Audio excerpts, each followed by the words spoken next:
बुआ जी तो अपने ही ट्रैप में फंस गई।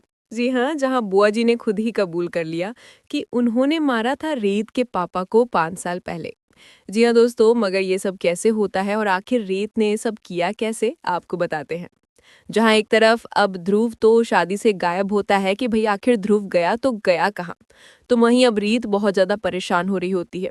तो वहीं अब रोहित बोलता है रीत से कि मुझे लगता है ना रीत, रू का मेरे साथ बिहेवियर बदल गया है जब से उसे पता चला कि मैं तुम्हारे साथ शादी कर रहा हूँ। इसीलिए वो शादी में शायद आना नहीं चाहता होगा। तो वहीं दूसरी तरफ अब रीत के दिल में घबराहट हो रही होती है, जहाँ वो बोलती है कि ऐसा कैसे हो सकता है, मैं दिल की सुनूं या फिर कानून की। तो वहीं पर अब वो फ़ोन करती है और पुलिस वालों से बोलती है कि मेरा भाई मिसिंग है। तो वहीं पुलिस वाले बोल देते हैं कि 48 घंटे से पहले हम आपकी रिपोर्ट नहीं लिख सकते। जहाँ ये सारी बातें सुन रही होती है साइड में खड़ी बुआ जी। तो वहीं दूसरी तरफ अब रीत को समझ में नहीं आ रहा होता है कि आखिर वो अपने भाई को बचाए तो बचाए कैसे। उसके दिल में घबराहट हो रही है, उसे डाउट है कि कहीं ध्रुव के साथ किसी ने कुछ गलत तो नहीं किया। तो वहीं दूसरी तरफ अब वीरेंद्र वीडियो बनवाना चाहता है ध्रुव से, ताकि रीत शादी करने से ना रुके। तो वहीं अब वो वीडियो बनवा भी लेता है और सक्सेसफुल भी हो जाता है, और वो वीडियो दिखाने वाले होते हैं रीत को। तो वहीं दूसरी तरफ अब रीत अपने एक आदमी को भेजती है और उसे वीरेंद्र को बेहोश करके लाने के लिए बोलती है।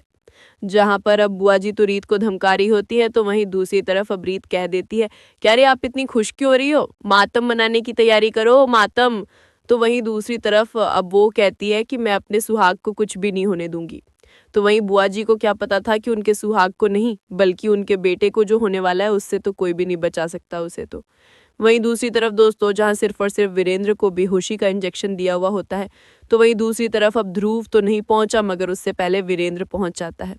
जहां पर अब वीरेंद्र लेटा होता है, जिसके बारे में सिर्फ और सिर्फ रीत को पता है कि वो मरा है या जिंदा है। तो वहीं दूसरी तरफ अब बुआ सा चिल्ला चिल्ला कर बोलती है कि ये सब इसकी वजह से हुआ है, ये सब इसी ने किया है। तो वहीं अब रोहित बोलता है कि आखिर ऐसा क्या किया है बुआ जी आपने, जिसकी वजह से रीत ने आपसे बदला लेने के लिए ये सब किया। तो वहीं अब राघव भी पूछता है, जहां पर अब रीत साफ साफ कह देती है, और कह देती है कि इसने इसलिए सब किया है क्योंकि 5 साल पहले मैंने इसके बाप को मारा था। तो वहीं दूसरी तरफ अब बुआ जी अपने ही माथे पे हाथ रख के बैठ जाती हैं, जहां अब पुलिस अरेस्ट करने वाली है बुआ जी को रीत के पापा के मर्डर के जुर्म में। तो वहीं दूसरी तरफ अब थोड़ी देर में होश आने वाला है वीरेंद्र को, क्योंकि उस पर जो दवा लगी थी जिसकी वजह से वो बेहोश हुआ था, उस इंजेक्शन का असर खत्म होने लगेगा। जिसके बाद अब रीत अपने पापा को इनोसेंट साबित करके बुआ जी को जेल पहुंचा